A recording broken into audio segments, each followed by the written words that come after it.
Hi, welcome to Leaving the Lies and Speaking Your Truth. Please support us by going to our YouTube channel. Please like, subscribe, and share on our page. Also, we'd like you to join our Facebook page and invite your friends to join as well. Today, we are going to be speaking with Sarah Schaaff. Am I saying it right? Schaaff? Schaaff. Yes. And she is Ariel's daughter. She's joining us today to talk about her experiences in the House of Yahweh as well. And good morning, Sarah. How are you doing this morning? I'm good. How are you? I'm doing good. You want to just jump right in? Yeah, absolutely. Okay, we're going to jump right in here. At what age were you in the House of Yahweh, and at what age did you leave? Well, I was born into the House of Yahweh, and I left around the age of 13. Oh. And your biological father was second in command in the House of Yahweh, is that correct? He was, but I was not raised by him. I was raised by my dad that I have now, and I usually refer to him as my donor. Okay. Okay, well, we will respect that, and I will refer to him in that way throughout the rest of the interview if I ask any questions concerning him. Good morning, Mel. Good morning, Sarah. Oh, sorry. Good morning. Welcome, Ariyl.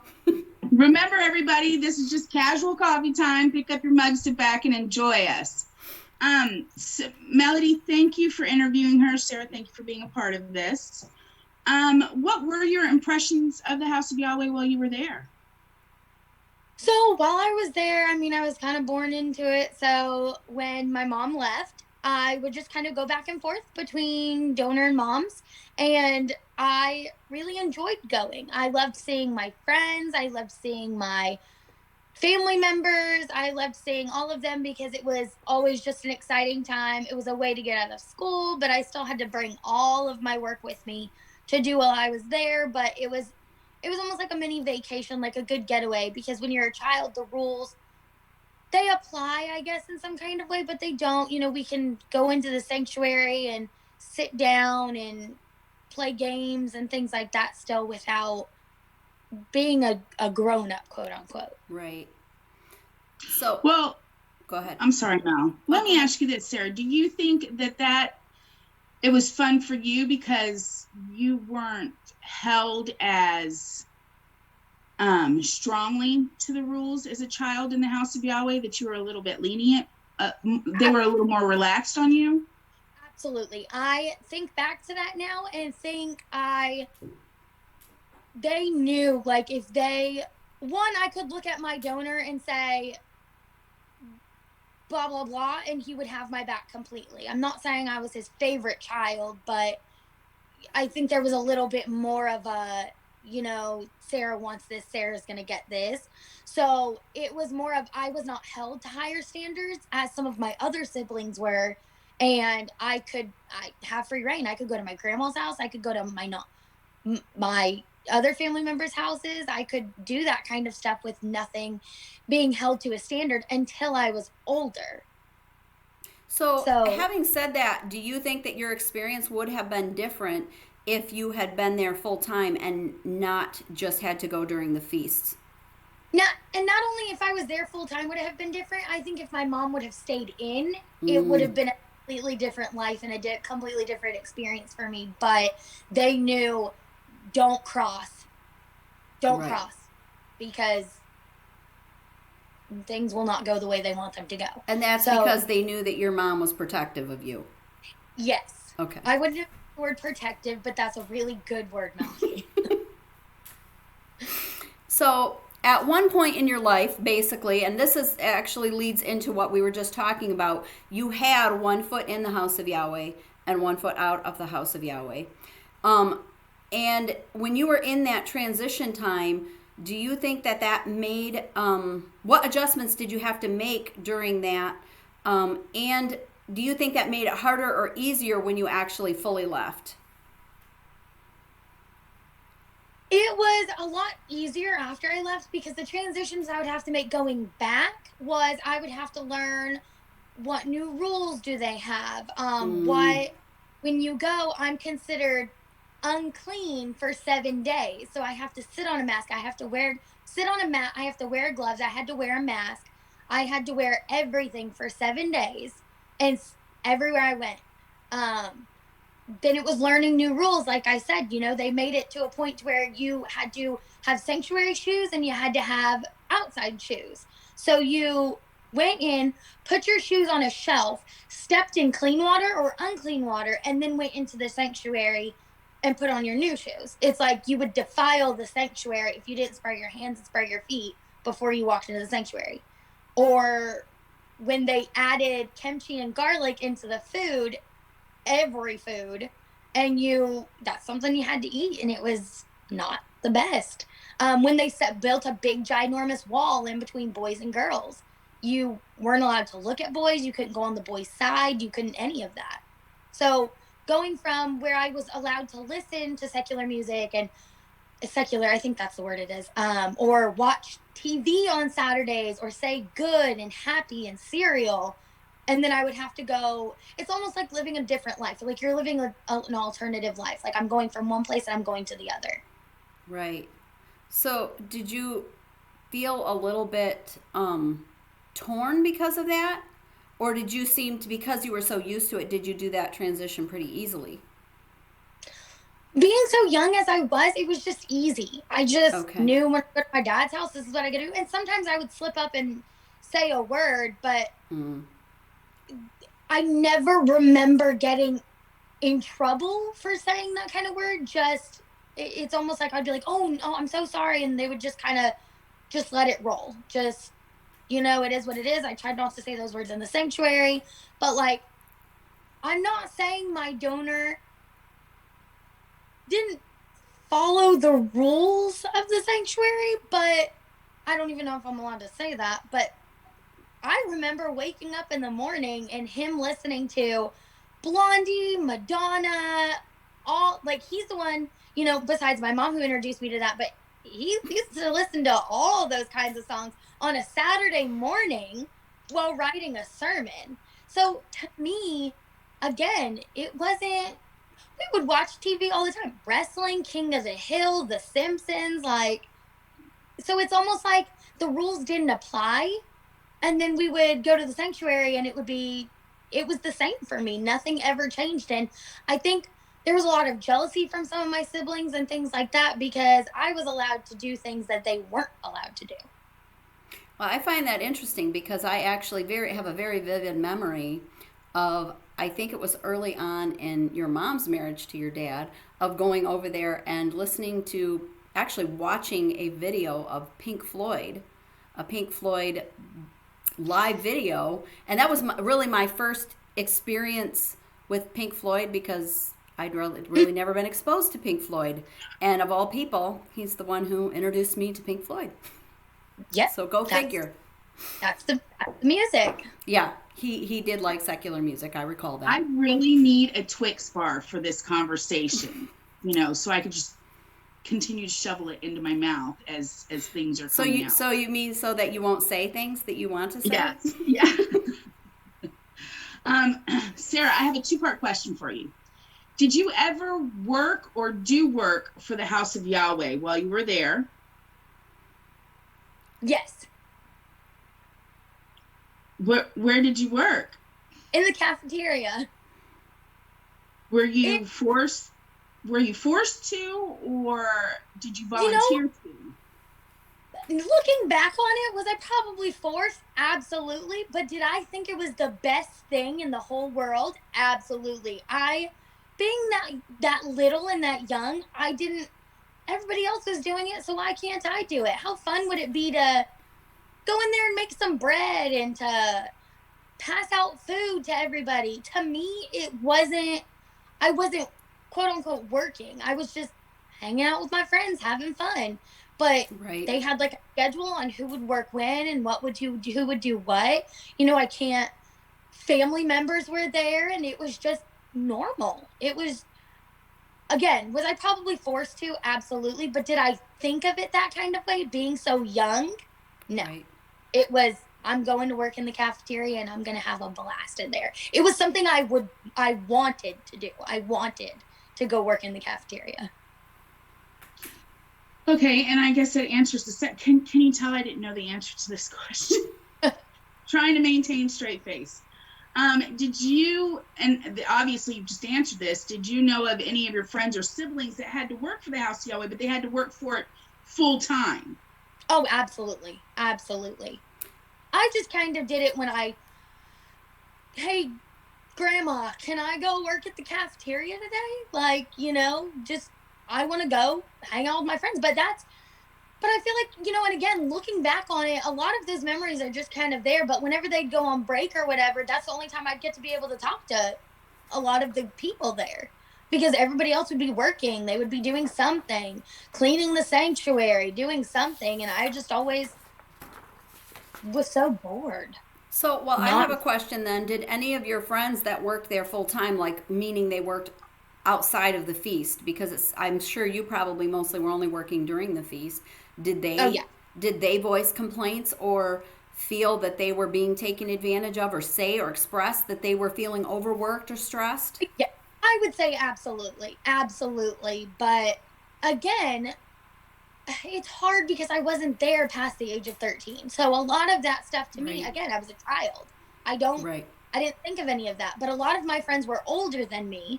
So I think anyways, I think back and think they were so much older than me and I don't think they were at all. I think I was just hallucinating or something because they're literally only a year or two older than me. They have the same age kids as I do now. So Right.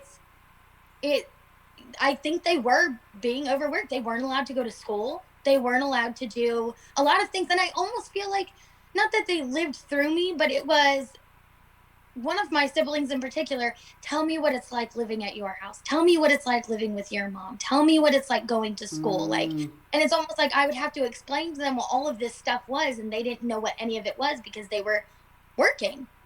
Okay, well, I'm going to jump ahead to one of my other questions here because I think it pertains to what you just said, which is that how many siblings do you have?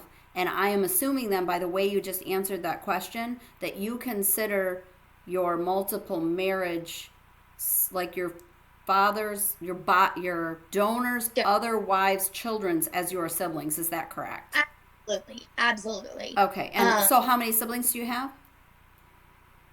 So you want to know my biological count because mind you my donor Give me both was numbers. okay, I'll give you both numbers. So one second, I knew I should have counted this morning. So 2 and then 3, 4. So I'm at 6 and then 10, 13. So Wow. 13, that 2 of those 13 are not. So 11.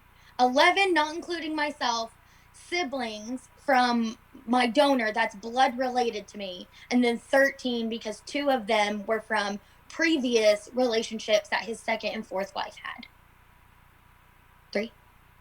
Who's 3 of them are not his. Oh, 3. Okay, I'm sorry, 3 because Yeah. But it Okay. doesn't change her count. Right. Change her count. Right. Her It count just is changes correct. which ones were biologically Yeah, her 10. donors. Okay, 10 are biologically related No, to my 11 are biologically his.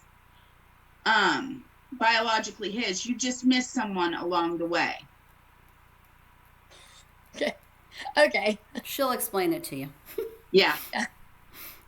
Yeah. Okay. It's a lot of numbers out there. So Yeah. I'm gonna let you go ahead and jump to your next question because I jumped ahead with my next question. So go ahead. It's fine. So a more serious question, and just so people who are watching know, I asked this before I hit the camera. I guess I should have asked them all. Were you ever approached to be a wife? A. And B, did you ever see or hear of any other female child being approached to be a wife? Okay, 1, I was never approached to be a wife that I know of, because again, my mom is very protective, and I think they would, it would just not have been a good outcome. 2, yes, but I didn't know they were being approached to be married. I just know it was called betrothed. You are betrothed to that person. Right. So that could mean I'm betrothed at the age of 11, but I'm not getting married until I don't know him. But now that I'm older and now that I know, it probably meant you were going to be married off pretty quickly. Right. Were you And So worried? did you, Oh, go ahead. I'm sorry. You go ahead. Did you know somebody in your friend circle that was betrothed to an older man? Absolutely. Especially to, oh, I can't even say his name. The person in charge of all of this. You can say Especially, his name. Oh, you can say his name. oh, Yishel? Okay, good. I didn't want to like throw any names out there, but yes, especially to Yishel, especially. And I feel like Wow. almost a lot of my friends wanted to be married to Yishel. Like, they, like, Wow. I guess because it would have been better. I don't really know. Okay, I mean, so I'm going to ask you, as an adult now, looking back on that, do you feel that's partially because they were trained that way or almost brainwashed to feel that way? Absolutely. I feel like everybody there is completely brainwashed. And I mean, again, looking back on myself, I was brainwashed to work into the cafeteria. Like that was just something that was fun. So, again, I think a lot of my friends though, it was their families were very different. They lived a very different lifestyle than I lived. And I feel like a lot of children were manipulated. Right. Almost like Stockholm syndrome almost. I think that's the one I'm looking for. Like Yeah. Oh, you're absolutely. manipulated to do different things. But you think it's your idea. Yes, and you think it's your you want to do it. Right. Absolutely. So, were you worried that observing your friends being in that situation, were you worried that that could have potentially been your future to be betrothed to an older man? Okay, I'm just gonna be real honest. When I was You can younger, use the words, Sarah. and I wanted to be betrothed, I would be like, "Oh, so and so is super cute. I want to be betrothed to that person." Right. Not some 65-year-old broad over there. Like that's not me. But to me, when I was younger, it was, oh, I don't think anybody's name is Andrew there, but Andrew is so cute. I would want to be betrothed to Andrew. Like that's who I'm gonna say I want to be betrothed to, because in my head, that's how it worked. You picked who you're betrothed to. So, in other words, you were naturally attracted to men your own age. Yes, boys my own age. Boys Absolutely, your own boys. boys. Yes, Yeah. boys. Exactly. Absolutely. Sarah, can you explain to us what this Daughters of Sarah class is? Okay. So, again, I would have to transition a lot. So, when I went back one year, my grandma shared with me that I would be going into the Daughters of Sarah. So, naturally, I'm like, that's my name. So, we would go sit in a class in a trailer. It was a trailer. And we would go in there, and I feel like the bedrooms were made into like different classrooms or something, but I remember sitting in the main area. There was not really any walls or anything in there. They had tables, just like folded out tables in there, folded chairs. And we would learn everything about, it's almost like being in a summer camp, like a Bible school, Sunday school, or you know what I'm saying? Like Yeah. a camp. Bible camp. Yes, it was almost like doing that, except we were learning about the 613 laws, and we were learning about different things, and we would get coloring sheets and play games and stuff like that, but it was almost like a camp where you just like learned about that stuff. And you had different age groups. Every age group did something different. Okay, and was that like, were all the children involved in that, or was that a specific selection of children that were only invited to that? Yes. It Which was only one? a specific selection. Okay, only specific children. And do you think that was that based on the fact that your donor was an elder? Or, I think so. Elders' daughters. Okay. But I can't necessarily say that, because I have one friend who was there, but I don't really know her home situation. I don't think maybe her dad was there and an elder. I can't really remember like that far back, but I'm almost Right. positive she was just with her mom, and she was like me. She would just come back. And So do you think it's possible that she may have been betrothed to an elder and you didn't know it, and that's why she was involved in these classes? I could see that. but it was mostly just elders' daughters that were there because, being an elder's daughter, you have your headscarf, you have different designs on it. Like there was the lines on your headscarves, or people would know you were an elder's daughter by what you wore, whether it was on your veil, on your headscarf, or whatever. That's how you knew if you were an elder's wife or an elder's Oh, daughter. Yes. okay. That's something this is my first time hearing this. That's Yeah. interesting. So basically, they wanted you marked. Well, well, now that I think about it that way, but back then it was like I get a cool design on my headscarf. I don't have to wear a plain one, And Right. it's also like, and again, I'm still really young. It's back then being an elder's daughter was very, Prestigious. yes, it was almost like being, especially who my donor was. It was very nice because everybody knew who I was. I remember, Right. I don't even want to talk like out of the question, but one time I was at a workshop class, Mm-hmm. and there was a woman that was teaching, and I was sitting there, and I had on my veil, I had on my headscarf, I had on my gloves, I had on every piece of clothing. All you could see was this. And I was so done being there. I was so bored. And she pointed me out from the back of the room and said, "You're Elder Yedidia's daughter." And I was like, "Yes." And she actually was talking about my mom and how much she really enjoyed and missed my mom. Well, that was And sweet. just very great things to say about her, asked me how she was. Now, when she was saying this, again, now that I think back on it, she was very quiet about it, but just letting me know, like, but knew exactly who I was. And mind you, you couldn't see who I was. Knew exactly that I was Elder Yedidia's daughter. And that's what I was. I was Elder Yedidia's daughter.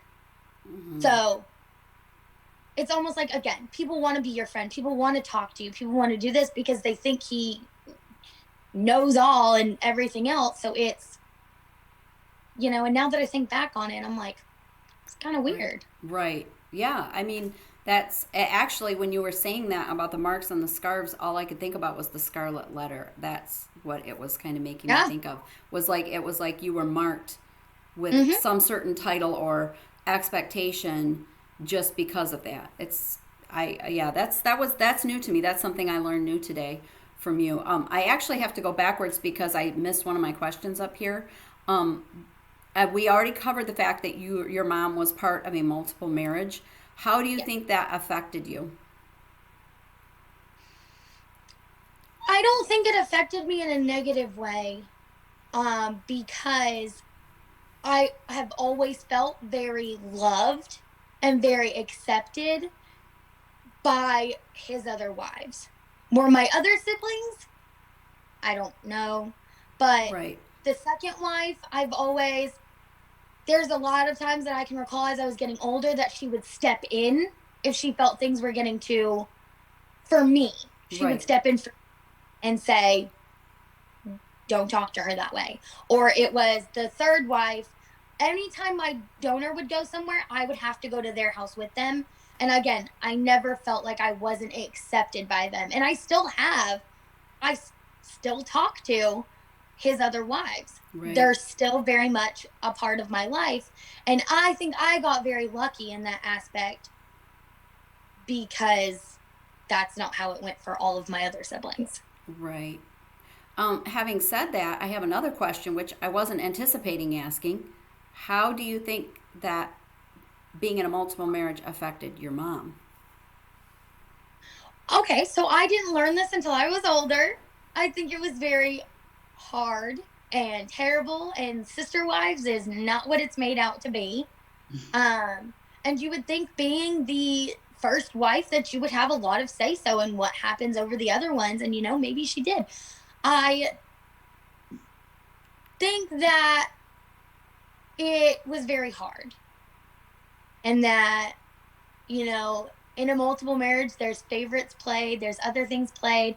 And I can tell you right now that I would never be in a multiple marriage because I was raised till I stand my ground where I'm meant to stand. Nobody's going to budge me from where I'm standing. So it would be very hard for me. And So, plus, if you really think about it, why do you guys want multiple wives? I mean, you get multiple personalities with just one. So I That's how it is. So that's how it is. I think it was hard for my mom, but me as a child, it was, even still now, I know that if I called any of them, again, I'm very lucky that I could call them and they would say, "What do you need? I'm here." So having said that and saying that it was kind of enjoyable for you, or that you didn't really feel that it was a negative or bad experience, did you, I'm sorry, I'm taking over this, but I like, did you know at the time, or were you unaware of how much that whole scenario hurt your mom? Did you not realize that as a child? My mom was very, very, very good at hiding a lot of things. She never spoke bad about my donor. She still doesn't speak bad about him. She doesn't speak bad about the other wives. She doesn't speak bad about her experience. Not that she's always been reserved, but she's honest. If we ask her questions, she's not going to lie to us, but Right. she's not going to exaggerate how terrible it was. It is what it is. And this is what it is, and she's always given us the chance to come to her and talk to her about it, not just project negative energy off onto us about how awful it was. Because if she would have done that, I may have had a worse experience than I actually had there. I mean, again, I was very lucky in the spot that I was in, and having that outside help, Right. then I was on the inside as well. Because, I mean, I'm sure we're going to get to more questions about it, but Yeah, I was actually going to ask the next one, but I've asked enough, and I'm actually getting a little teary eyed myself here, so I'm going to let your mom take over for a little bit. So, by the way, thanks, Barbara Walters. You know how she makes everybody cry. I appreciate that. Both of you. Anyways. Mom, I just got a thing saying that I needed to call the daycare. It's really important. So can we pause it and go back in just a minute? Yeah. Okay. Okay. Oh, gosh. I don't even know how to leave. Gosh. So I guess